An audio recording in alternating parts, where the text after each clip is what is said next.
Hindi kami tumatanggap ng basta-basta. Ang mga salitang yon, binitawan ng walang anumang emosyon, ay kasing lamig ng marmol na sahig na kinatatayuan niya. Sinundan iyon ng isang malakas na pagsara ng dambuhalang pinto, at ang huling tunog na narinig ni Grace ay ang pagkasa ng mamahaling trangka. Tapos na. Para siyang natuod sa kinatatayuan, hawak pa rin ang isang kupas na brown envelope. Ang init ng araw sa labas ng gate ng mansyon ay tila hindi tumatagos sa biglang panlalamig ng kanyang buong katawan. Hindi ang pagtanggi ang sumugat sa kanya, sanay na siya roon, kundi ang paraan ng pagkakasabi. Ang mga matang mapanuri na tumingin sa kanya mula ulo hanggang paa na para bang isa siyang dumi na naligaw sa kanilang malinis na harapan. Napapikit si Grace sa dilim ng kanyang isipan. Nakita niya ang mga kamay ng kanyang ina, mga kamay na magaspang, kalyo-kalyo dahil sa taon ng paglalabada at paglilingkod. Naalala niya ang amoy ng menthol at effervescent oil na laging nakabalot sa mga kamay na yon tuwing gabi habang binibilang ang mga baryang natira mula sa kanilang gastusin. Ang mga kamay na yon ang nagpaaral sa kanya. Ang mga kamay na yon ang nagtayo ng kanilang maliit na bahay. Ang mga kamay na yon ay minsan ding naglingkod sa loob ng mansyon na ito. Bakit, nanay? Bakit kailangan kong maranasan ang parehong sakit na naramdaman ninyo? Nanginginig ang kamay niyang muling humawak sa malamig na rehas ng gate, handa ng talikuran ng lahat, handa ng sumuko. Ngunit sa sandaling iyon, muling bumukas ang pinto.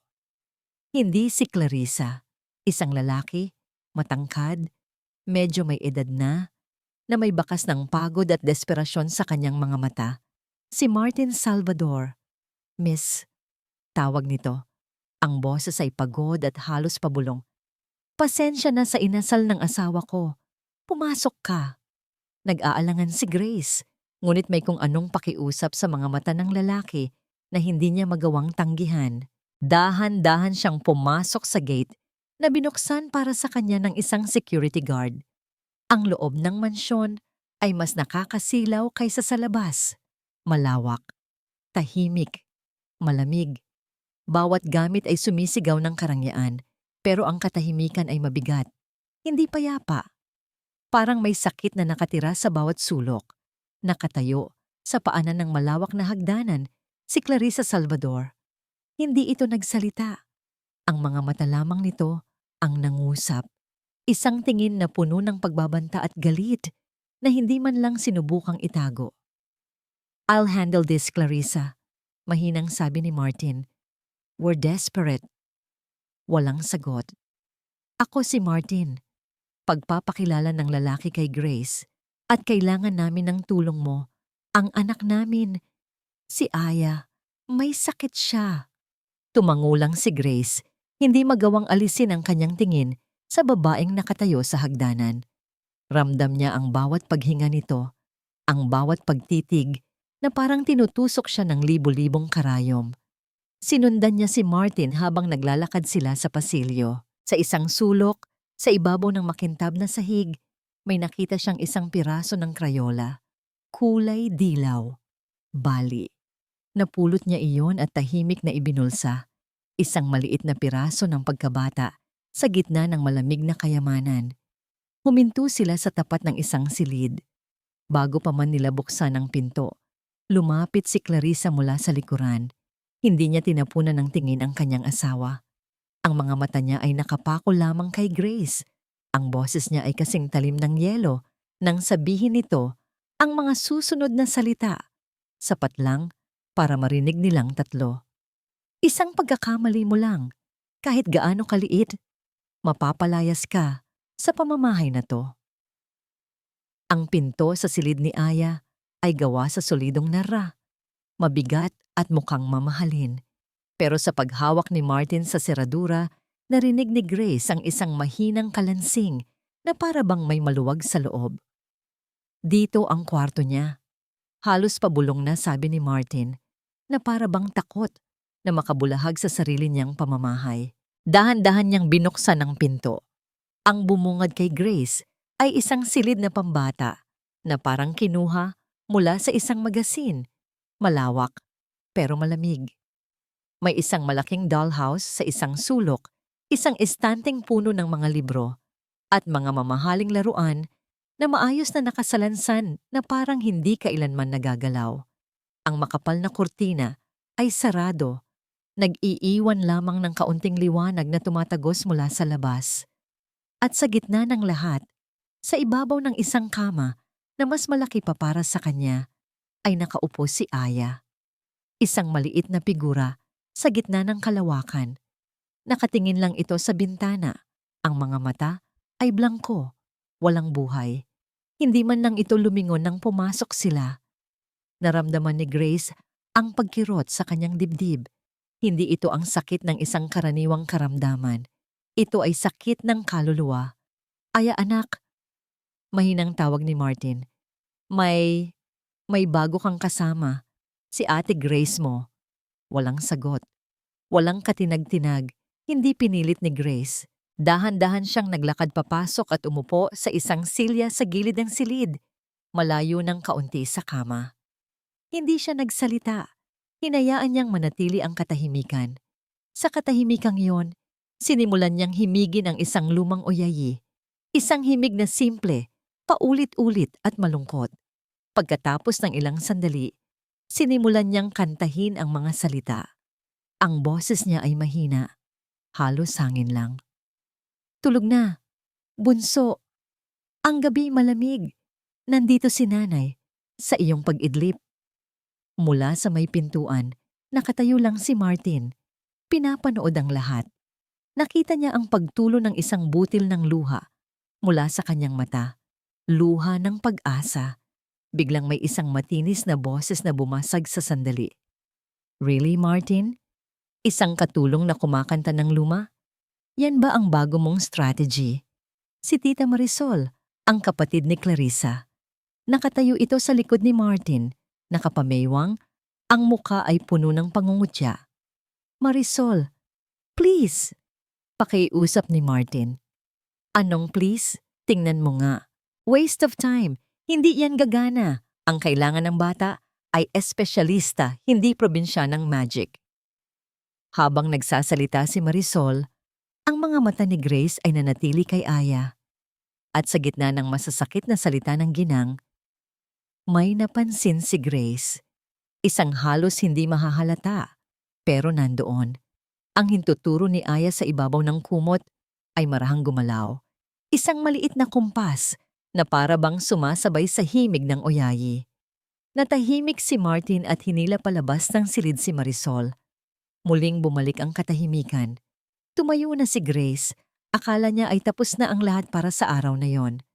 Ngunit habang papalapit siya sa pinto, isang boses na mahina at garalgal, parang matagal nang hindi nagagamit, ang narinig niya mula sa kanyang likuran. Sa unang pagkakataon, lumingon si Aya. Tumingin ito diretso sa mga mata ni Grace at bumigkas ng dalawang salita. Sino ka?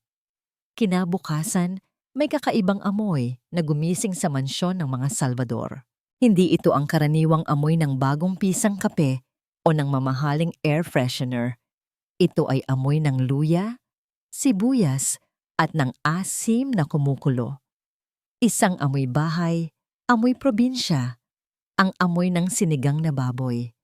Sa kusina, ang ibang mga kasambahay ay nagbubulungan. Sanay sila sa mga pagkaing walang lasa, sa mga salad na puro dahon, at sa mga inihaw na karne na sinusukat ang bawat gramo. Ang ginagawa ni Grace ay isang paglabag sa kanilang hindi nakasulat na mga patakaran. Hindi siya pinansin ni Grace. Maingat niyang sinala ang sabaw. Tinikman at idinagdag ang mga gulay. Para sa kanya, ang pagluluto ay hindi trabaho. Ito ay pag-alala. Ito ay panalangin. Dala ang isang maliit na mangkok sa tray. Muli siya niyang pumasok sa silid ni Aya. Ang tanong na, "Sino ka?" ay tila nakalutang pa rin sa hangin. Inilapag ni Grace ang tray sa maliit na mesa. Hindi niya ito inalok kay Aya. Sa halip, kumuha siya ng isa pang mangkok mula sa tray. Umupo sa sahig at nagsimulang kumain ng sarili niyang sinigang. Humigop siya ng sabaw at napapikit. na para bang ito ang pinakamasarap na bagay sa buong mundo. Noong bata ako, pagsisimula niya, ang boses ay kalmado. Kapag umuulan ng malakas at nilalamig kami ng nanay, ito ang lulutuin niya. Wala kaming pera para sa soft drinks o juice, pero meron kaming mainit na sabaw ng sinigang. Nananatiling nakatingin sa bintana si Aya, pero ang ulo nito ay bahagyang tumagilid na parang nakikinig. Hindi kami kumakain sa magandang mesa. Minsan, sa sahig lang na may sapin na dyaryo, pero ang kwentuhan namin, iyon ang nagpapasarap sa pagkain. Kahit gaano kapait ang buhay sa labas, sa loob ng bahay namin, sa harap ng isang mangkok ng sinigang, lahat ay matamis. Dahan-dahan, napansin ni Grace ang paggalaw ni Aya. Umusog ito sa gilid ng kama. Ang mga mata nito ay sumulyap sa mangkok na umuusok pa. Hindi pa rin nagsalita si Grace. Hinayaan niya ang amoy at ang kwento na gawin ang kanilang trabaho. Maya-maya, sa isang kilos na mabagal at nanginginig, iniabot ni Aya ang kanyang kamay. Hindi para sa mangkok, kundi para sa kutsara. Hinawakan niya ito, mahigpit. Sa may siwang ng pinto, nakatayo si Clarissa. Pinapanood niya ang lahat. Ang kanyang muka ay hindi nagpakita ng kagalakan o ginhawa. Sa halip, ang kanyang mga labi ay at ang kanyang mga mata ay naningkit. Ang tagumpay ni Grace ay hindi niya tagumpay. Ito ay isang banta. Kinagabihan, habang nag-aayos ng gamit sa maliit niyang silid, pumasok ang isa sa mga kasambahay. Pinapalinis ni Ma'am Clarissa. Sabi nito, halatang napipilitan lang. Nang makaalis ang kasambahay, napansin ni Grace na may nawawala sa kanyang maliit na baul. Hindi pera, hindi alahas, isang luma at kupas na hair clip na gawa sa kabibe. Ang tanging alaala na natira mula sa personal na gamit ng kanyang ina. Samantala, sa master's bedroom, nanginginig ang kamay ni Clarissa habang hawak ang hair clip na yon. Kilala niya ito. Ang disenyo, ang maliit na gasgas sa gilid. Bigla siyang nahirapang huminga. Kinumpirma nito ang kanyang pinakamatinding takot. Mabilis siyang tumayo at naglakad palabas, patungo sa hardin.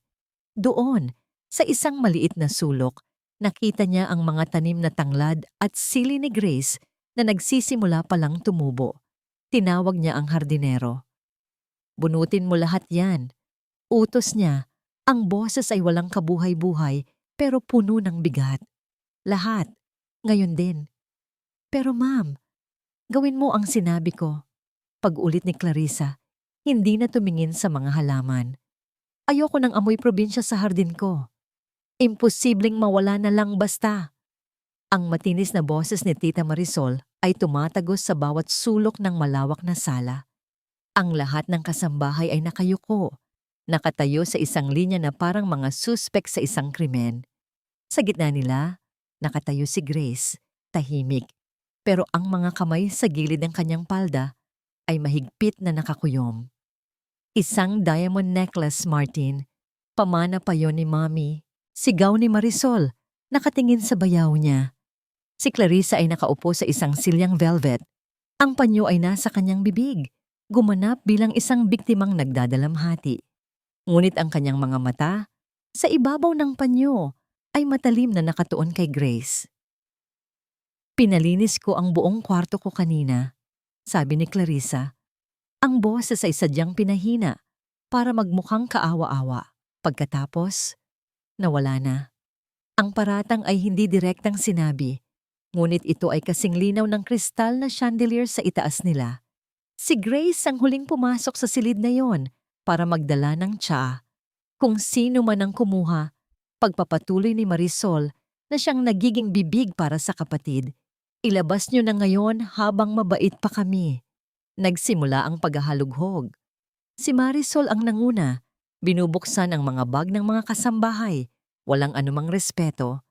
Si Clarissa ay nanatiling nakaupo, isang reyna na pinapanood ang kanyang mga utusan na pahirapan ang isa't isa. Nang si Grace na ang sunod, Naramdaman niya ang pag-init ng kanyang mga pisngi.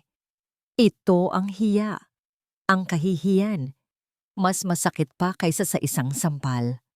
Ang kanyang maliit na bag na naglalaman lamang ng kanyang pitaka na may ilang barya, isang rosaryo, at ang baling Crayola ni Aya ay binuhos sa sahig.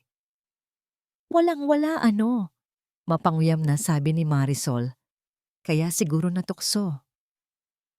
Ang huling hantungan ay ang maliit na silid ni Grace.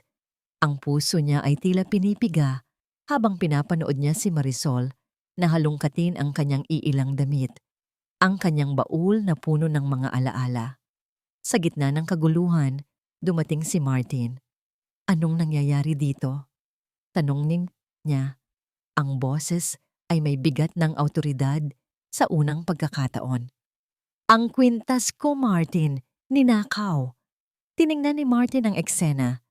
Ang nagkalat na gamit ni Grace, ang takot sa mata ng ibang mga katulong, ang mapanuring tingin ni Marisol, at ang pekeng pagdadalamhati ni Clarissa. Naglakad siya at huminto sa pagitan ni Marisol at ng mga gamit ni Grace na nasa sahig. Hinarap niya ang kanyang asawa. Clarissa, tama na, sabi niya. Ang boses ay mababa pero matatag. Nakakahiya. Natigilan si Clarissa. Si Marisol ay napanganga. Sa sandaling iyon, isang maliit na figura ang lumitaw sa may hagdanan. Si Aya. Ang mga mata niya ay malaki at puno ng takot.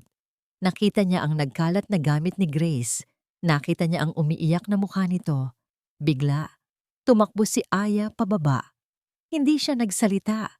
Naglakad siya diretso sa isang malaking porselanang florera sa tabi ng sala. Isang palamuti na hindi kailanman ginagalaw. Nanginginig ang kamay niyang itinuro ang loob nito. Sinundan ni Martin ang tingin ng daliri ng anak. Maingat niyang dinukot ang laman ng florera. At doon, sa gitna ng mga artipisyal na bulaklak, kumikinang ang nawawalang kwintas na diamante. Isang nakabibinging katahimikan ang bumalot sa buong silid. Si Marisol ay namutla at dahan-dahang umatras. Si Clarissa ay napatayo. Ang maskara ng pagiging biktima ay tuluyang gumuho. At ang nakita ng lahat ay ang hubad na katotohanan ng kanyang kalupitan. Kinagabihan, habang inaayos ni Grace ang kanyang mga gamit, may nahulog mula sa isang lumang damit ng kanyang ina. Isang maliit na kwaderno. Nang buksan niya ito, nakita niya ang sulat kamay ng kanyang nanay. Mga listahan ng utang sa tindahan, mga resipe. At sa huling pahina, may isang pangalan at isang numero na nakasulat.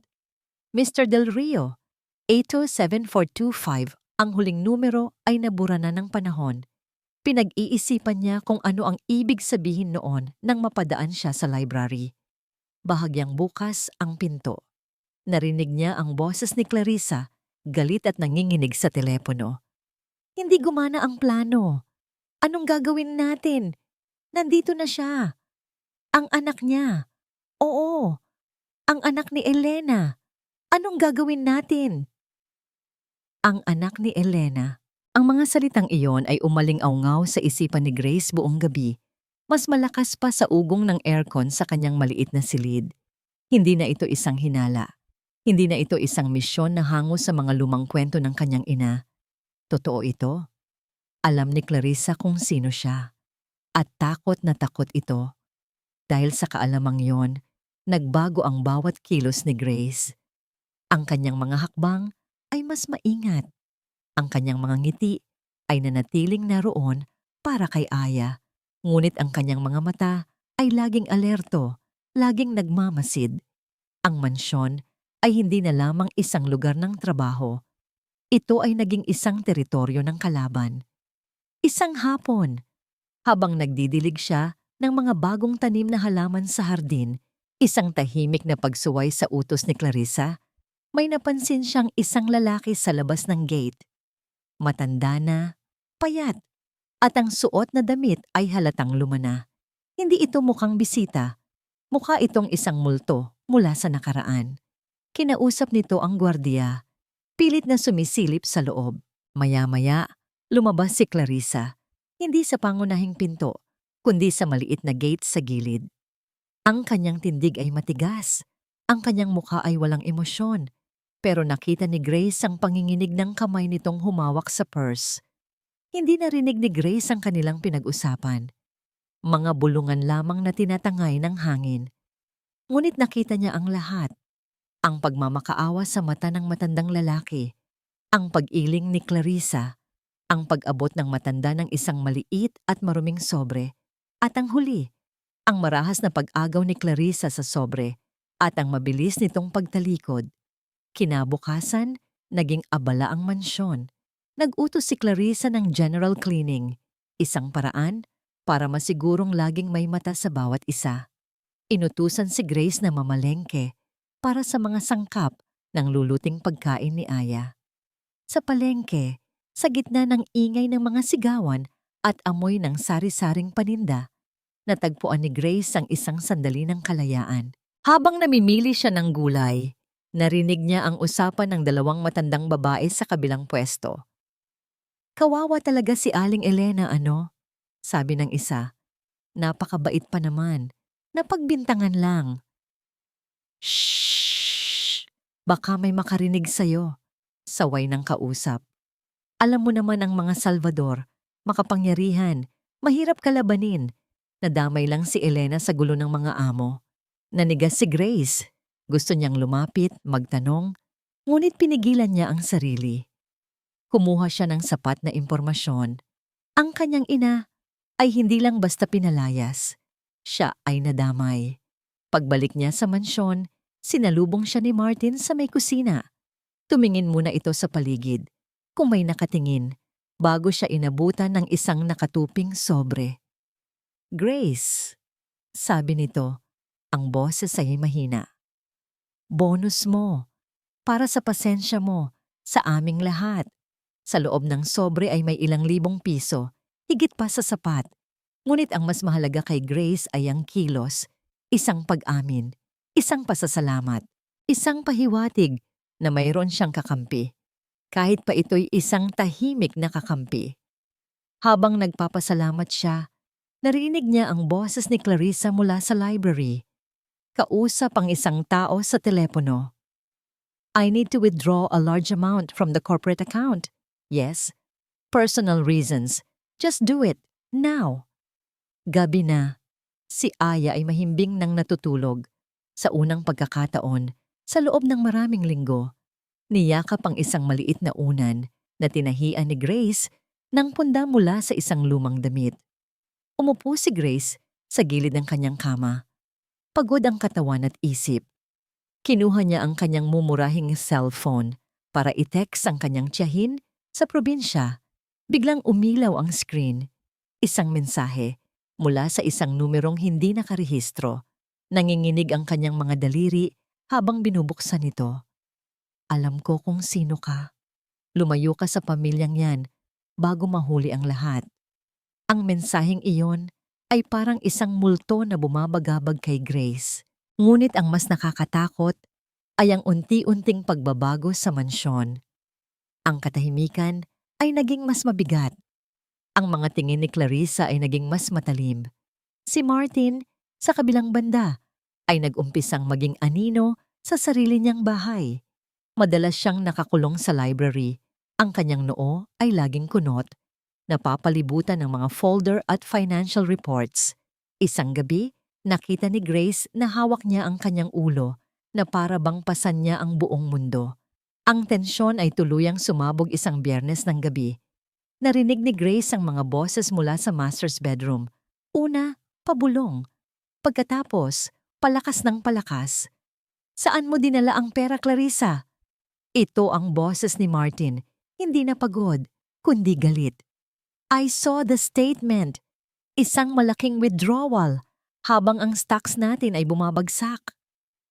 "Business, Martin. Mga bagay na hindi mo naiintindihan." Sagot ni Clarissa. Ang boses ay matigas at puno ng pagmamata. "Huwag mo akong gawing tanga. This was a personal withdrawal. Nakita ko. May pinagtatakpan ka ba? O may binabayaran ka? Ang lakas ng loob mong questionin ako." Ako ang nagpagod para sa lahat ng ito. At huwag mong kalimutan, sa akin ka pa rin nakatira. Wala akong pakialam sa mansyon na to. Ang anak natin, Clarissa, si Aya. Nakikita mo ba siya? O mas importante pa rin ang mga sikreto mo? Ang sigawan ay umabot sa sukdulan. Sa kanyang silid, narinig ni Aya ang lahat. Nakita ni Grace na sumilip sa nakaawang na pinto kung paano tinakpan ng bata ang kanyang mga tenga. Ang maliit na katawan ay umuuga-uga. Ang mga mata ay puno ng purong takot. Ang sakit na unti-unti nang gumagaling ay muling bumabalik. Pumasok si Grace at lumuhod sa tabi ni Aya. Hindi siya nagsalita. Hinawakan lamang niya ang kamay ng bata. Malamig ito na parang yelo. Dahan-dahan niyang hinaplos ang likod nito. Himihimig muli ng pamilyar na oyayi. Tumigil ang sigawan sa kabilang kwarto. Maya-maya, bumukas ang pinto. Si Martin. Ang mukha niya ay puno ng galit. Ngunit nang makita niya ang kalagayan ng anak, ang galit ay napalitan ng sakit. Pinanood niya kung paano. Sa loob ng ilang minuto, dahan-dahang huminahon si Aya sa mga haplos ni Grace. Ang paguga ay tumigil. Ang mga kamay ay bumaba mula sa mga tenga. Sumiksik ang bata kay Grace na parang isang kuting na naghahanap ng init. Tumalikod si Martin at isinara ang pinto nang walang ingay. Sa sandaling iyon, nakita niya ang lahat ng malinaw. Sila ni Clarissa, sila ang lason, at ang babaeng ito, naggaling sa kung saan. Siya ang lunas. Kinabukasan, habang naglalaro sila ni Aya sa sahig, iniabot ng bata ang isang piraso ng papel kay Grace. Ito ang unang beses na gumuhit muli si Aya. Sa papel, may dalawang stick figures, isang malaki at isang maliit, magkahawak kamay sa ilalim ng isang malaking araw na nakangiti. Hindi napigilan ni Grace ang pagtulo ng kanyang luha. Samantala, sa kabilang bahagi ng bahay, si Tita Marisol ay nasa kanyang silid, pabulong na may kausap sa telepono. Oo, nag-away sila ng malala kagabi. Pera ang pinag-ugatan. Oo, lalong lumalapit ang lalaki sa katulong. Sige, ibabalita ko ulit sa iyo ang lahat. Pagbaba niya ng telepono, isang nangiting tagumpay ang gumuhit sa kanyang mga labi. Gabi na nang harapin ni Martin ang kanyang asawa. Si Clarissa ay nag-aayos sa harap ng salamin, naghahanda para sa isang social event na para bang walang nangyari. Hindi ka sasama? Tanong ni Clarissa, hindi tumitingin. Hindi, sagot ni Martin. Ang boses ay kalmado na, pero may bigat. Tumingin si Clarissa sa refleksyon niya sa salamin.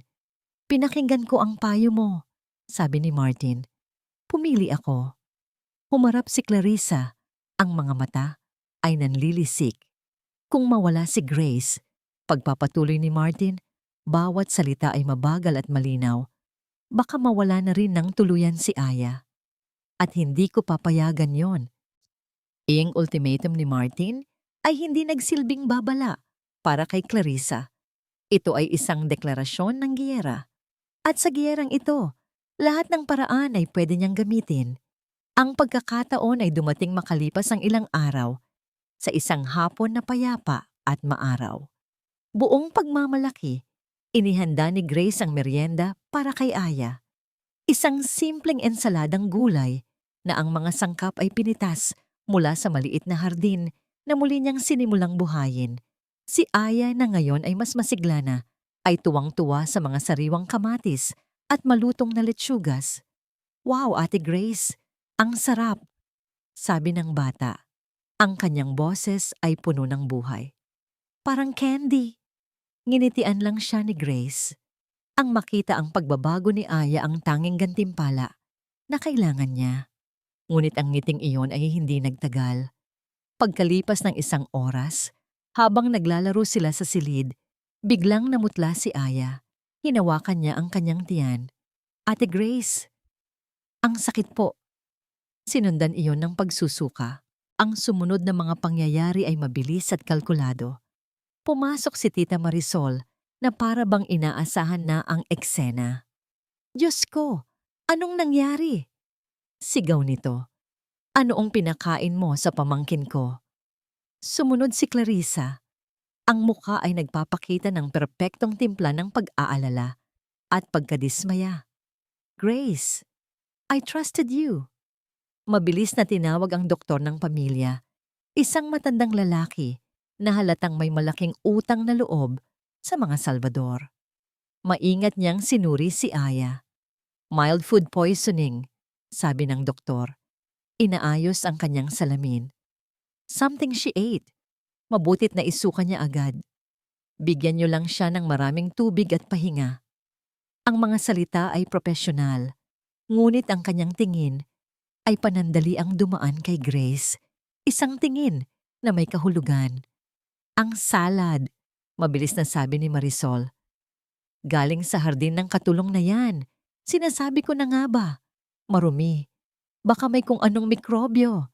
Pinatahimik ni Grace ang kanyang nanginginig na puso. Alam niya sa sarili niya na malinis ang kanyang mga kamay at ang kanyang mga pananim. Hindi ito maaari. Nang gabing iyon, habang ang lahat ay abala sa pag-aalaga kay Aya, dahan-dahang lumabas si Grace. Dala ang isang flashlight, bumalik siya sa hardin.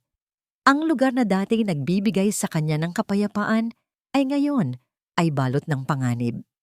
Isa-isa niyang sinuri ang bawat halman, ang letsugas, ang mga kamatis, ang sili. At doon, sa likod ng isang malagong tanim ng pechay, nakita niya ito. Isang maliit na halaman na hindi niya itinanim. May kakaibang hugis ng dahon at may maliliit na bunga na kulay pula. Hindi ito damo. Ito ay sinadyang itinanim doon, isiniksik sa pagitan ng mga gulay para hindi mapansin. Kinilabutan si Grace. Sa probinsya, tinuruan siya ng kanyang lola na kilalanin ang mga halaman sa gubat, ang mga nakakain at ang mga nakakalason. At ang halamang ito, kilala niya. Ang katas nito, kapag nakain, ay nagdudulot ng pananakit ng tiyan at pagsusuka. Hindi ito aksidente. Maingat na para bang humahawak ng ahas, pumitas siya ng isang maliit na sanga. Binalot niya ito sa isang panyo at maingat na itinago sa kanyang bulsa. Walang kumatok, pumasok si Grace sa library kung saan nagbabasa si Clarissa. Kalmado na, para bang isa na namang ordinaryong gabi. Hindi nagsalita si Grace. Dahan-dahan siyang lumapit sa mamahaling lamesa na gawa sa mahogany. At doon, sa ibabaw ng makintab na kahoy, inilapag niya ang maliit na sanga ng halamang lason. Tumingin siya sa mga mata ni Clarissa at sa unang pagkakataon, wala nang bakas ng takot sa kanyang boses. Mayroon lamang malamig na katiyakan. Alam ko po ang ginagawa ninyo, Ma'am Clarissa.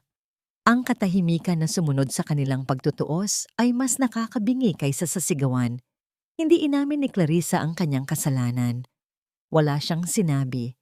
Kinuha lamang niya ang sanga ng lason at walang emosyon na itinapon ito sa basurahan na para bang isa lamang itong tuyong dahon. Ngunit nakita ni Grace ang saglit na sindak sa mga mata nito bago ito muling natabunan ng yelo. Iyon na ang hudyat. Oras na. Kinabukasan, sa ilalim ng pagkukunwaring nagpapatupad ng mas mahigpit na patakaran, nag-utos si Clarissa ng malawakang imbentaryo at paglilinis ng buong mansyon. Isang paraan upang makontrol ang bawat galaw. Isang paraan upang ipakita kung sino pa rin ang reyna. Nang ipatawag ang mga kasambahay para sa kanilang mga gawain, agad na nagboluntaryo si Grace. Ako na po sa lumang bodega, ma'am. Matagal na po iyong hindi nalilinisan. Nagulat ang ibang mga katulong. Ang bodega sa basement ay ang pinakamarumi, pinakamaalikabok, at pinakainakakatakot na parte ng mansyon. Isang libingan ng mga lumang kasangkapan at mga bagay na ayaw ng alalahanin. Sumang-ayon si Clarissa, isang bahagyang ngisi ang gumuhit sa kanyang labi. Sa isip niya, ito ay isang parusa. Ngunit para kay Grace, ito ay isang pagkakataon. Doon, ayon sa kwento ng kanyang ina, itinago ang lahat ng gamit ng mga dating manggagawa. Ang amoy ng alikabok at naftalina ay sumalubong kay Grace pagbukas niya ng mabigat na pinto. Sa tulong ng isang mahinang bumbilya, sinimulan niyang hanapin ang kanyang pakay. Sa likod ng isang sirang aparador at mga pinaglumaang kutsyon, nakita niya ito. Isang lumang baul na gawa sa kahoy. Kupas na ang barnis at kinakalawang na ang mga bisagra. Pero kilala ni Grace ang maliit na ukit ng bulaklak ng sampagita sa gilid nito. Ang baul ng kanyang nanay Elena. Nanginginig ang kamay niyang binuksan ito. Sa loob, naroon ang mga damit ng kanyang ina. Maingat na nakatupi. Isang kupas na litrato nila sa ilalim ng isang puno ng mangga. Isang lumang rosaryo. Mga alaala ng isang simpleng buhay. Pero alam ni Grace na mayroon pa. May hinahanap pa siya. Kinapa niya ang ilalim ng baul at naramdaman niya ito. Isang maliit na uka. Isang gilid na medyo nakaangat. Ginamit niya ang kanyang mga kuko para maingat itong buksan. Isang dobleng sahig. Sa ilalim nito, nakatago sa isang supot na plastik ay isang maliit na kwaderno at ilang nakatuping papel.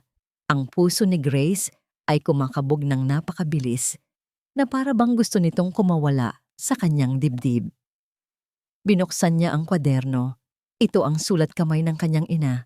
Nakasulat dito ang mga petsa, mga pangalan, at mga halaga ng pera. Mga transaksyon na hindi dumaan sa libro ng kumpanya. Mga pagbabayad sa mga taong may kadudadudang pangalan.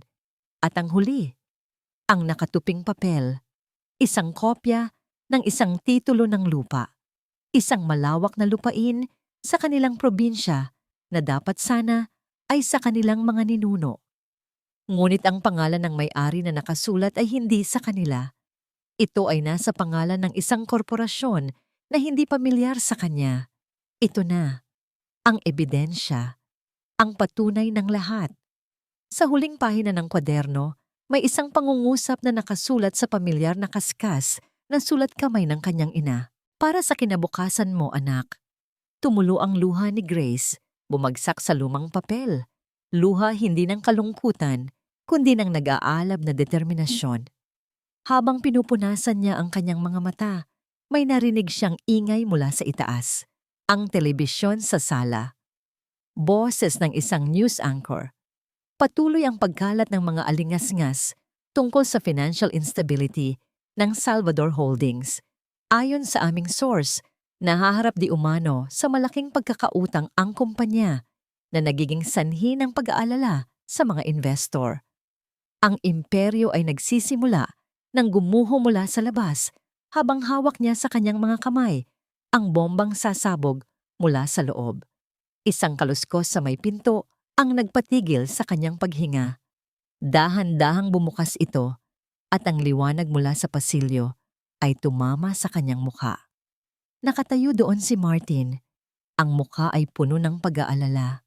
Nakita nito ang baul, ang nagkalat na gamit, at ang hawak na kwaderno ni Grace. Ang kanyang boses ay halos hindi marinig sa bigat ng namumuong tensyon. Grace, anong hawak mo? Hindi sumagot si Grace. Sa halip, sa ilalim ng malamlam na ilaw ng bodega, dahan-dahan niyang iniabot kay Martin ang kwaderno ng kanyang ina. Nanginginig ang mga kamay ni Martin habang tinatanggap ito. Binuklat niya ang mga pahina. Ang kanyang mukha ay unti-unting namutla. Mas maputla pa sa alikabok na nakapalibot sa kanila.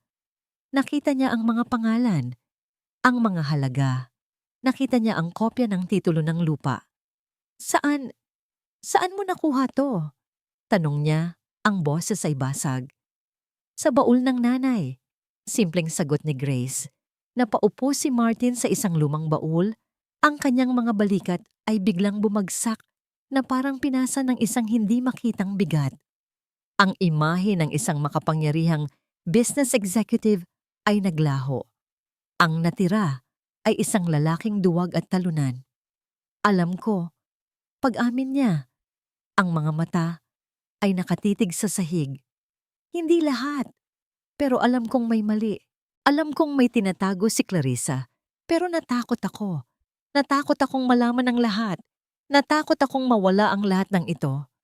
Ikinumpas niya ang kamay sa paligid, sa madilim at maruming bodega na simbolo ng buong mansyon. Itong magandang kasinungalingan. Tumingala siya kay Grace. Ang kanyang mga mata ay puno ng luha ng pagsisisi. Patawarin mo ako, Grace. Patawarin mo kami. Hindi po ako ang dapat humingi ng tawad, sabi ni Grace. Ang kanyang boses ay matatag. Tumayo si Martin. Ang kanyang muka ay nagbago. Ang pagsisisi ay napalitan ng isang bagong determinasyon. Itatama ko to, sabi niya. Mas para sa sarili niya kaysa kay Grace. Pangako, itatama ko ang lahat. Ngunit hindi nila alam, sa siwang ng pinto ng bodega, isang anino ang nakamasid. Nakita ni Clarissa ang pag-uusap. Nakita niya ang kwaderno sa kamay ng kanyang asawa. Nakita niya ang pagbagsak ni Martin at ang determinasyon sa mukha ni Grace. Alam niya, tapos na ang laro. Kaya't ginawa niya ang isang bagay na hindi na kayang ayusin ng anumang pagsisisi. Dahan-dahan siyang tumalikod, pumanhik sa kanyang silid, at kinuha ang telepono. Ang kanyang mga daliri ay hindi nanginginig. Ang kanyang boses, nang may sumagot sa kabilang linya, ay malamig at kalmado. Hello? Yes, I would like to report a possible case of child abuse. Mayroon siyang sandaling paghinto. Ang pangalan ng kasambahay ay Grace de la Cruz. Oo, taga-probinsya, ang biktima. Ang anak ko, si Aya Salvador. Kinahapunan, ang araw ay payapa. Sa playroom, tumatawa si Aya habang tinuturuan siya ni Grace na gumawa ng mga bulaklak gamit ang papel. Ang tunog ng kanyang tawa ay isang himala, isang musika na matagal nang hindi naririnig sa mansyon. Biglang bumukas ang pinto. Pumasok ang dalawang babae at isang lalaki. Ang kanilang suot ay formal at ang kanilang mga muka ay seryoso. Sila ay mga social worker mula sa DSWD. Sino po sa inyo si Grace de la Cruz? Tanong ng isang babae. Ang boses ay magalang pero matigas. Natigilan si Grace. Ang papel na bulaklak ay nahulog mula sa kanyang kamay. Nang makita ni Aya ang mga estranghero at ang takot sa mukha ni Grace, bigla siyang tumayo. Yumakap siya ng mahigpit sa bewang ni Grace na para bang ito ang kanyang tanging kaligtasan. Kailangan niyo pong sumama sa amin sa opisina, Miss de la Cruz, sabi ng lalaki. Mayroon po kaming natanggap na report. Report? Anong report? Tanong ni Grace. Ang kanyang puso ay nagsimulang dumagundong. Huwag po kayong mag-alala. Standard procedure lang po ito. Huwag! Sigaw ni Aya. Ang kanyang boses ay puno ng takot na matagal nang nawala. Huwag niyo siyang kunin! Nagsimulang umiyak ang bata. Ang kanyang mga maliliit na kamay ay kumapit ng mas mahigpit. At sa gitna ng kanyang mga hikbi, lumabas ang mga salitang dumurog sa puso ng lahat ng nakarinig. Huwag! Mommy Grace? Si Martin na kararating lang ay natigilan sa may pinto. Nanigas siya sa kanyang kinatatayuan. Ang pangako niya kay Grace ay umalingaw-ngaw sa kanyang isipan. Isang paalala ng kanyang kabiguan. Mula sa itaas ng hagdanan, tahimik na pinapanood ni Clarissa ang lahat. Ang kanyang mukha ay isang blangkong maskara. Habang maingat, ngunit mariing inaalis ng mga social worker ang mga kamay ni Aya mula kay Grace. Ang yak ng bata ay naging isang sigaw ng purong sakit at pagkawala. At si Martin, wala siyang nagawa, kundi tumayo roon, isang estatwa ng pagsisisi. Habang ang babaeng pinangakuan niya ng katarungan ay dahan-dahang inilalayo. Ang interrogation room ay maliit, malamig, at amoy lumang papel. Sa harap ni Grace ay dalawang social worker at isang pulis na may seryosong mukha. Ang mga tanong ay paulit-ulit, paikot-ikot. Lahat ay may himig ng pagdududa. Miss de la Cruz, mayroon po bang pagkakataon na napagbuhatan ninyo ng kamay ang bata? Hindi po. Nasisigawan niyo po ba siya? Kailanman po ay hindi. Paano niyo po maipapaliwanag ang mga pasa na nakita sa braso niya noong nakaraang linggo? Natigilan si Grace. Mga pasa? Walang pasa si Aya. Ito ay isang kasinungalingan, isang gawa-gawa. Ngunit sino ang maniniwala sa isang katulong laban sa salita ng isang makapangyarihang pamilya? Sa sandaling iyon, ang takot ni Grace ay biglang napawi. Napalitan ito ng isang matinding kalinawan. Tapos na ang pagiging biktima. Mawalang galang na po, sabi niya. Ang kanyang boses ay mahinahon ngunit hindi nanginginig. Hindi po ako ang nananakit kay Aya. Ang pamilya niya po, ang mga sigawan, ang mga lihim, ang lason sa kanilang tahanan. Kinuha niya ang kanyang bag. Dahan-dahan, inilabas niya ang maliit na kwaderno ng kanyang ina. Inilapag niya ito sa mesang metal. Sumunod ang kopya ng titulo ng lupa. Hindi po ako naparito para ipagtanggol ang sarili ko. Pagpapatuloy niya, itinutulak ang mga ebidensya sa gitna ng mesa. Naparito po ako para ibigay ang hustisya sa nanay ko, si Elena de la Cruz, at para iligtas si Aya Salvador mula sa mga taong dapat sanang nagpoprotekta sa kanya. Habang nangyayari ito, sa mansyon ng mga Salvador, si Martin ay naglalakad-lakad sa kanyang library na parang isang hayop sa loob ng hawla. Ang sigaw ni Ayami, "Mommy Grace!" ay paulit-ulit na tumatatak sa kanyang utak. Bawat sigaw ay isang sampal sa kanyang mukha, isang paalala ng kanyang kaduwagan. Tumigil siya, huminga ng malalim. Kinuha niya ang kanyang telepono at nag-dial ng isang numero na matagal na niyang itinatago. Ang numero ng isang matapang na investigative journalist na minsan niyang tinulungan. "Leo? Si Martin to. Martin Salvador." May sandaling katahimikan. "Kailangan ko ng pabor. Pero sa pagkakataong ito, ako ang may kwento. Isang kwento na sisira sa akin, pero kailangan mong marinig. Kailangan marinig ng lahat." Nagkita sila sa isang maliit na coffee shop, malayo sa mga matang mapanghusga ng Makati. Sa loob ng isang oras, ikinuwento ni Martin ang lahat. Ang pagnanakaw ng lupa, ang pagtatayo ng kanilang kayamanan sa kasalanan, ang pagpapalayas sa inosenteng si Elena de la Cruz, ang pagdating ni Grace, ang lason sa hardin, ang huling gawa ni Clarissa. Walang siyang itinago, walang siyang pinalampas. "Bakit mo ginagawa to, Martin?" tanong ng journalist. Ang kanyang recorder ay nasa mesa sa pagitan nila. Tumingin si Martin sa labas ng bintana. Ang kanyang mga mata ay pagod pero determinado. "Para sa anak ko," sabi niya. "At para sa kaluluwa ko." Bumalik siya sa kotse at sa unang pagkakataon, sa loob ng maraming taon, naramdaman niya ang gaan. Isang nakakatakot na gaan. "Isulat niyo ang lahat," sabi niya bago isara ang pinto. Wala nang dapat itago. Sa parehong gabi, sa grand ballroom ng isang 5-star hotel, si Clarissa Salvador ay nasa kanyang elemento. Nakasuot ng isang mamahaling bestida, hawak ang isang kopita ng champagne, bawat ngiti at bati niya sa mga kapwa-elite ay perpektong kinalkula.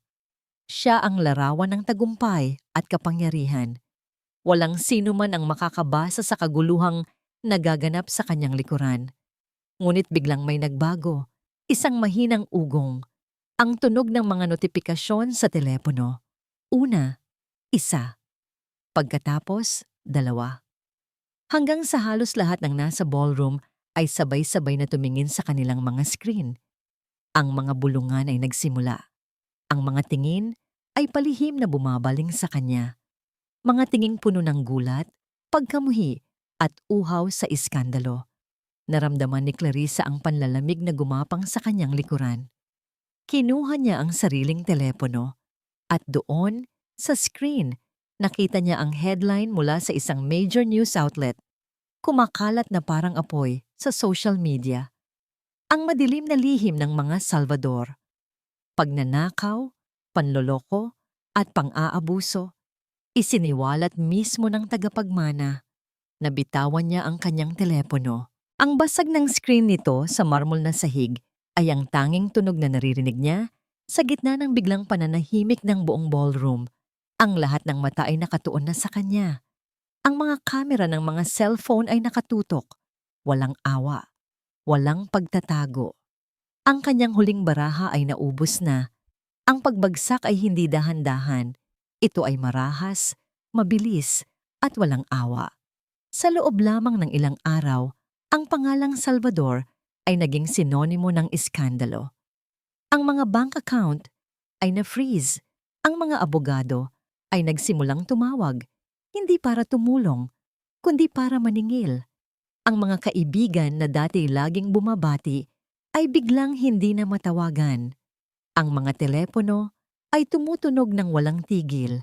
Ngunit hindi ito mga imbitasyon sa party, kundi mga banta mula sa mga galit na investor. Ang penthouse, na dati isang palasyo ng kanilang kapangyarihan, ay naging isang magandang hawla. Hindi nagtagal, ito'y naging isang lugar na kailangan na nilang lisanin. Dumating ang mga movers. Hindi na ang mga dating katulong na nakayuko at magalang, kundi mga estrangherong walang pakialam na binabalot ang kanilang mamahaling gamit sa bubble wrap at inilalagay sa mga karton na may markang foreclosed. Si Clarissa ay parang isang multo sa sarili niyang tahanan. Hindi siya nagsasalita, hindi siya kumikilos. Nakaupo lamang siya sa isang silyang hindi pa nababalot, nakatingin sa kawalan. Ang kanyang mamahaling damit ay gusot. Ang kanyang buhok ay hindi suklay. Ang reyna ay nawalan ng korona at ngayon, pati ng kaharian. Ang lahat ng ipinaglaban niya, ang lahat ng kasalanang ginawa niya para mapanatili ang imaheng yon, ay gumuho sa harap niya. Si Martin ang siyang kumilos. Sa gitna ng kahihiyan at pagsisisi, siya ang nagimpake ng kanilang mga damit sa iilang maleta. Siya ang humanap ng isang maliit na apartment na mauupahan sa isang lugar sa Quezon City na hindi niya kailanman inakalang tutuntungan niya. Siya ang humarap sa mga abogado. Tinatanggap ang bawat mura at bawat paratang. Si Aya naman ay tahimik na nagmamasid. Hindi siya umiiyak. Kinuha lamang niya ang kanyang kahon ng Crayola, ang manikang papel na ginawa ni Grace, at ang mga libro niya. Mas mahalaga pa sa kanya ang mga yon kaysa sa malaking dollhouse na iiwanan nila. Ang pag-alis sa penthouse ang pinakamasakit. Walang magarbong kotse, walang chauffeur. Isang lumang taxi ang kanilang sinakyan. Ang kanilang buong buhay ay isiniksik sa 3 maleta sa likuran. Habang papalayo sila, tinanaw ni Martin ang nagtataasang gusali ng Makati. Isang buhay na kasinungalingan na kanilang tinalikuran. Ang bago nilang tahanan ay isang maliit na apartment sa 2nd floor ng isang lumang gusali. Ang pintura ay natutuklap, ang sahig ay maingay. Rinig nila ang sigawan ng mga bata sa kalye at ang kantahan sa videoke ng kapitbahay. Ang layo sa artipisyal na katahimikan ng kanilang penthouse. Walang katulong, walang kusinero, walang driver. Sila-sila lang. Nang unang gabi, ang tiyan ni Aya ay kumalam. Doon lang napagtanto ni Martin na wala pa silang kinakain. Pumunta siya sa maliit na kusina. Binuksan ang ref na walang laman maliban sa isang bote ng tubig. Sa isang paper bag, nakita niya ang ilang itlog at isang supot ng kanin na binili niya kanina. Sinubukan niyang magluto. Hindi siya marunong. Ang sinaing ay naging malata. Ang itlog na prinito ay nasunog sa isang gilid. Inihain niya ito sa isang plato sa maliit na lamesang plastik. Isang sunog na itlog at malatang kanin. "Pasensya na anak," sabi niya, hindi makatingin ng diretso kay Aya. "Ito lang ang kaya ni Papa." Tiningnan ni Aya ang pagkain. Pagkatapos ay tumingin siya sa kanyang ama. At sa gitna ng kanilang nasirang mundo, isang maliit na ngiti ang sumilay sa kanyang mga labi. Kumuha siya ng tinidor. Kumuha ng kapirasong sunog na itlog at isinubo ito. "Masarap, Papa," sabi niya. Sa sandaling iyon, sa gitna ng amoy ng sunog na itlog, naramdaman ni Martin ang isang bagay na mas totoo kaysa sa lahat ng kayamanang nawala sa kanila. Isang maliit na sinag ng pag-asa. Bigla, may kumatok sa kanilang pinto. Nagkatinginan sila ni Aya. Sino ang nakakaalam na naroon sila? Isang abogado? Pulis? Nag-aalangang tumayo si Martin at dahan-dahang binuksan ang pinto. Ang kanyang puso ay tila huminto sa pagtibok. Nakatayo sa labas si Grace. Ang kanyang mukha ay kalmado. Ang kanyang mga mata ay puno ng pag-unawa, hindi paghihiganti. At sa kanyang mga kamay, may dala siyang isang bayong na puno ng mainit na pagkain. Nakatayo si Grace sa pintuan. Ang kanyang mga mata ay hindi mapanghusga, bagkus ay puno ng unawa. Ang kanyang kamay ay may hawak na isang bayong na amoy, sariwang adobo, at mainit na kanin. Hindi niya inalok ito. Hindi niya rin ito inabala. Nandoon lang siya. "Grace!" Bulong ni Martin. Ang kanyang boses ay tila isang hangin. Hindi niya inaasahan ang pagdating nito. Matapos ang lahat ng nangyari, matapos ang kanyang pagkabigo, bakit ito naririto? Sa likod ni Martin sumilip si Aya. Nang makita niya si Grace, isang malaking nangiti ang gumuhit sa kanyang mukha. Tumakbo siya, yumakap ng mahigpit sa biwang ni Grace. "Ate Grace!" Sigaw ng bata. Ang kanyang boses ay puno ng kagalakan na matagal nang nawala. Lumingon si Grace kay Martin. "Gusto ko lang pong tingnan si Aya," sabi niya. "At dala ng pagkain. Siguro po ay wala pa kayong makain."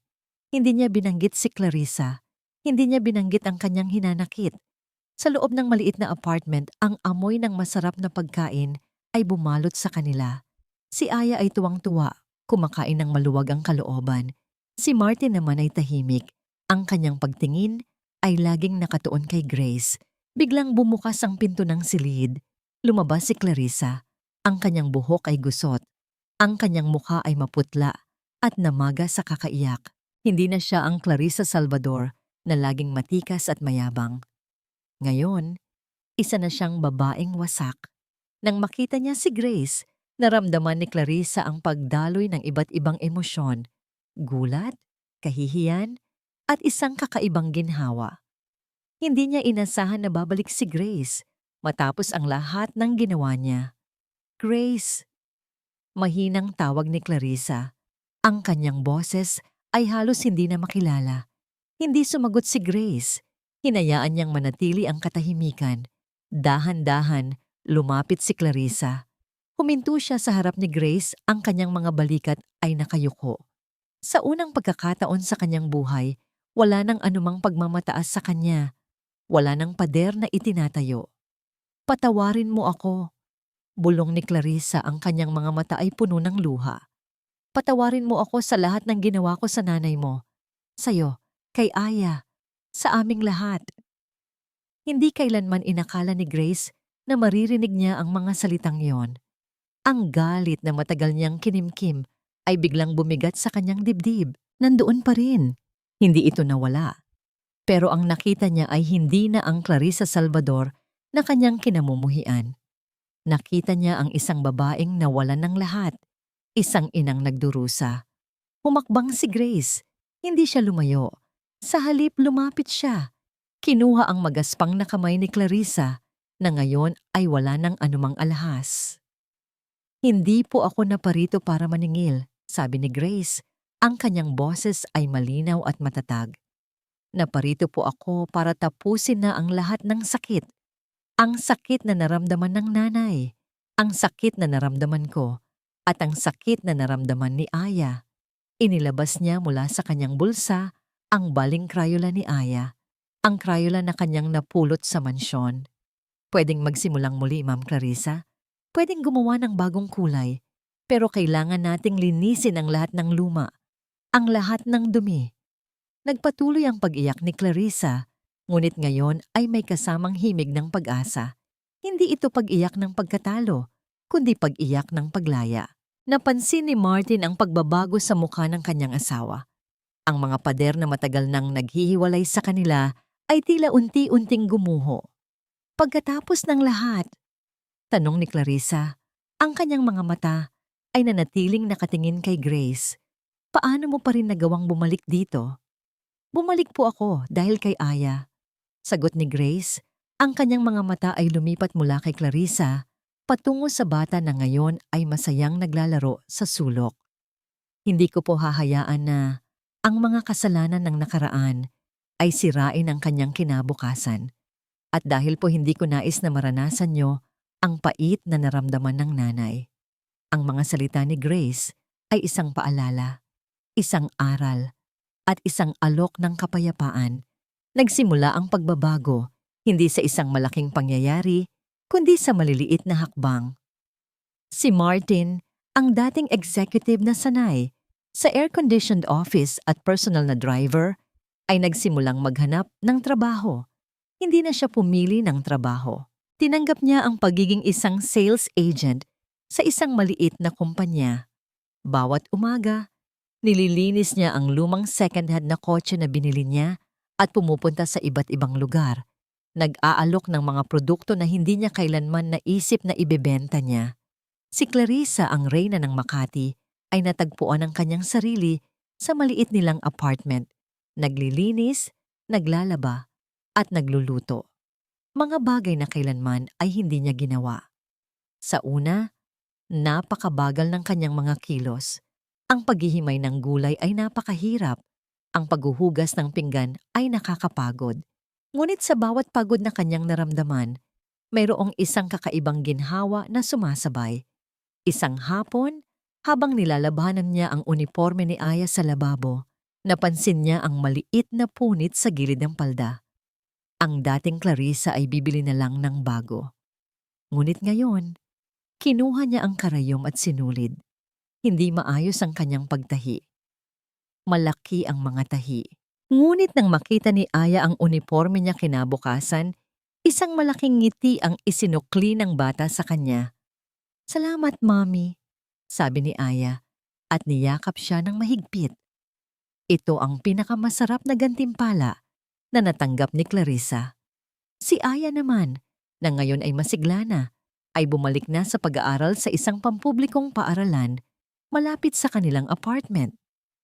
Hindi na siya tahimik, nakikipaglaro na siya sa kanyang mga bagong kaibigan, masaya sa simpleng joys ng pagkabata. Si Grace ay hindi na nakatira sa kanila. Bumalik siya sa kanyang probinsya upang ayusin ang mga papeles at manatili sandali sa kanyang tiyahin. Ngunit hindi niya kinalimutan ang mga Salvador. Madalas niya itong binibisita, nagdadala ng mga sariwang gulay mula sa probinsya o simpleng naglalaro lang sila ni Aya.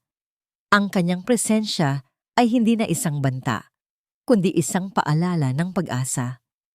Isang araw, habang kumakain sila ng hapunan, isang simpleng nilagang baboy, may kumatok sa pinto. Isang estranghero ang nagabot ng isang selyadong sobre kay Martin. "Sir Martin Salvador, galing po sa korte." Nagitla si Martin. Ang kanyang mukha ay biglang namutla. Napatingin siya kay Clarissa. Kinuha niya ang sobre, ang kanyang kamay ay nanginginig. Binuksan niya ito. Sa loob, naroon ang isang summon, isang abiso mula sa hukuman. Hindi para sa kasong pagnanakaw ng lupa na inaasahan niya, kundi para sa kasong child abuse na isinampal laban kay Grace de la Cruz. At sa ibaba, sa bahagi ng saksi, ay nakasulat ang pangalan ni Clarissa Salvador. Ang abiso mula sa hukuman ay hindi naghatid ng takot kay Grace. Bagkus, ito ay nagbigay sa kanya ng pagkakataong tapusin ang lahat. Isang pagkakataon upang igiit ang kanyang pagiging inosente at, higit sa lahat, ang pagkakataong ipakita ang tunay na lakas ng pagpapatawad. Sa korte, ang dating Clarissa Salvador ay umupo sa harap ng hukom, hindi na nakamamahaling kasuotan, kundi sa isang simpleng puting blusa at itim na palda. Ang kanyang mukha ay hindi na puno ng pagmamataas, kundi ng kahihiyan at pagod. Nandoon si Martin, tahimik na nakaupo sa tabi niya, hawak ang kanyang kamay. Nandoon din si Aya sa kabila ng kanyang murang edad, ay nakaupo sa tabi ng kanyang ama, handang magpatotoo. Nang tawagin si Grace sa witness stand, Ang buong korte ay tahimik. Siya ang huling magpapatotoo. Miss de la Cruz, sabi ng piskal, mayroon po bang pagkakataon na inabuso ninyo si Aya Salvador? Diretso ang tingin ni Grace kay Clarissa. Nakita niya ang panginginig ng mga labi nito. Wala po, sagot ni Grace. Ang kanyang boses ay malinaw at matatag. Wala po akong ginawang anumang kapinsalaan kay Aya. Sa katunayan po, minahal ko po siya na parang sarili kong anak. Ang mga salitang yon ay tila tumagos sa kaibuturan ng kaluluwa ni Clarissa. Nagsimula itong umiyak, hindi na mahina, kundi malakas. Ang pag-iyak ng isang ina na nagsisisi. Your Honor, sabi ni Grace, tumingin sa hukom. Hinihiling ko po na ibasura ang kasong ito. Alam ko po na ang nag-file ng reklamo ay ang ina ni Aya, si Mrs. Clarissa Salvador. Ngunit naniniwala po ako na nagkamali lamang po siya. Sa gitna po ng matinding pag-aalala para sa kanyang anak, nagawa po niya ang isang desisyon na hindi po niya pinag-isipan. Natigilan ng lahat. Hindi nila inasahan ang pagpapatawad, lalo na mula sa isang biktima. Ngunit nagpatuloy si Grace. Naniniwala po ako na si Mrs. Salvador ay nagsisisi sa kanyang mga nagawa.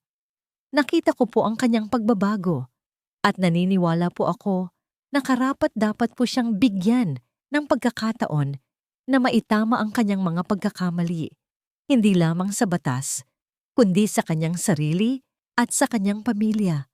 Dahil sa patotoo ni Grace at sa pag-amin at paghingi ng tawad ni Clarissa sa harap ng korte, pati na rin sa testimonya ni Martin tungkol sa pagbabago ng kanyang asawa, ibinasura ng hukom ang kaso. Ngunit hindi iyon ang katapusan ng lahat. Para sa kaso ng pagnanakaw ng lupa at financial fraud, kinaharap ni Clarissa ang buong bigat ng batas. Ngunit muli, nagpatotoo si Grace. Hindi para iligtas siya, kundi para ipaliwanag ang buong konteksto, ang desperate na pagtatago ng kasalanan na nagtulak kay Clarissa sa sunod-sunod na pagkakamali. Dahil sa kanyang pagsisisi at pagtanggap ng responsibilidad, binigyan si Clarissa ng mas mababang sentensya. Probation at community service. Ito ay isang simula. Hindi ito ang pagtatapos. Lumipas ang ilang buwan. Ang dating penthouse ng mga Salvador ay nabenta na. Ang dating Clarissa Salvador ay abala sa isang karinderya sa isang sulok ng Quezon City kasama ang kanyang asawa at anak. Nagtayo sila ng isang maliit na kainan gamit ang iilang pera na natira sa kanila. Si Martin ang nagluluto ng kanyang mga specialty na inihaw. Si Clarissa ang sumasagot sa mga customer, nakangiti, mas totoo kaysa dati. Si Aya naman ay masayang tumutulong sa paglilinis ng mga mesa. Ang kanyang tawa ay umaalingaw-ngaw sa karinderya. Ang kanilang buhay ay simple, mahirap, ngunit puno ng tunay na pagmamahalan at pagtutulungan. Isang hapon, habang abala ang karinderya, may pumasok na isang pamilyar na mukha. Si Grace. Nakangiti siya. Ate Grace! Sigaw ni Aya. Tumakbo at niyakap ang kanyang mentor. Lumapit si Clarissa. Hindi na niya ito tinawag na katulong, hindi na Grace de la Cruz. Grace. Sabi niya, ang kanyang mga mata ay puno ng pasasalamat. Maraming salamat sa lahat. Walang salita si Grace. Umupo siya sa isang bakanting upuan. At si Clarissa, ang dating may-ari ng isang malaking kumpanya, ay personal na nagsilbi sa kanya. Isang mangkok ng mainit na sinigang na baboy. Habang humihigop ng sabaw si Grace, nagtama ang kanilang mga mata. Isang nangiti ang gumuhit sa mga labi ni Clarissa. Isang nangiti na ngayon ay hindi na peke o pilit, kundi galing sa puso. Isang ngiti ng pag-asa. Inilabas ni Aya ang kanyang sketchpad. Ipinakita niya kay Grace ang kanyang pinakabagong obra. 2 magkaibang bahay, nakatayo ng magkatabi. Sa loob ng isang bahay, mayroong isang pamilya na masaya. Sa kabilang bahay, mayroon ding isang pamilya na masaya. At sa itaas ng 2 bahay, isang malaking araw na parehong nagbibigay liwanag. Lumipas ang ilang taon. Ang maliit na karinderya ng mga Salvador ay naging isang paborito sa kanilang komunidad. Hindi dahil sa pagkain lang, kundi dahil sa kwento sa likod nito at dahil sa kabaitan ng may-ari. Si Martin, na ngayon ay mas payat pero mas masigla, ay master chef na ng karinderya. Ang kanyang inihaw na baboy at adobong manok ay laging sold out. Si Clarissa, na nakasuot na ng simpleng damit bahay at may nakatali na ang buhok, ang siyang sumasagot sa mga customer, nakikipagkwentuhan at namamahala sa negosyo. Wala na ang dating pagmamataas. Napalitan ito ng tunay na pagpapakumbaba at ng nangiti na galing sa puso. Ang utang na loob na kanyang kinuha ay kanyang binayaran, hindi lang sa batas, kundi sa kanyang sarili at sa komunidad. Si Aya ay isa ng dalagita, matangkad, masigla, at puno ng tiwala sa sarili. Naging isang honor student siya sa public high school at madalas na tumutulong sa karinderya pagkatapos ng klase. Hindi na siya ang tahimik at takot na bata. Siya ang buhay ng kanilang maliit na negosyo. Ang trauma ng nakaraan ay hindi nawala ng tuluyan, ngunit natutunan niyang harapin iyon. Ang kanyang pamilya ay hindi na isang pader ng kasinungalingan, kundi isang pundasyon ng pagmamahalan.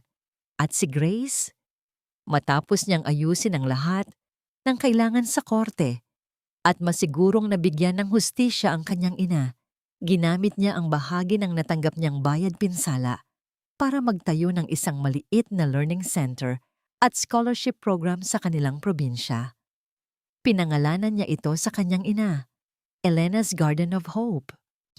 Hindi ito isang physical garden, kundi isang lugar kung saan ang mga bata ay binibigyan ng pagkakataon na mamulaklak, malayo sa mga lason ng kahirapan at kawalang katarungan. Minsan, nagkikita pa rin sila sa mga fiesta ng barangay o sa mga espesyal na okasyon. Hindi na ito ang dating relasyon ng amo at katulong. Ito ay isang relasyon na binuo ng sakit, ng pagpapatawad at ng pag-asa. Isang araw, nakatanggap si Grace ng isang sulat mula sa malayong lugar. Galing ito kay Tita Marisol. Humihingi ito ng tawad sa lahat ng kanyang nagawa. Isinulat nito na nagsisimula siyang muli sa ibang bansa at natutunan niya ang halaga ng katapatan at pagmamahal. Ito ay isang tanda na ang pagbabago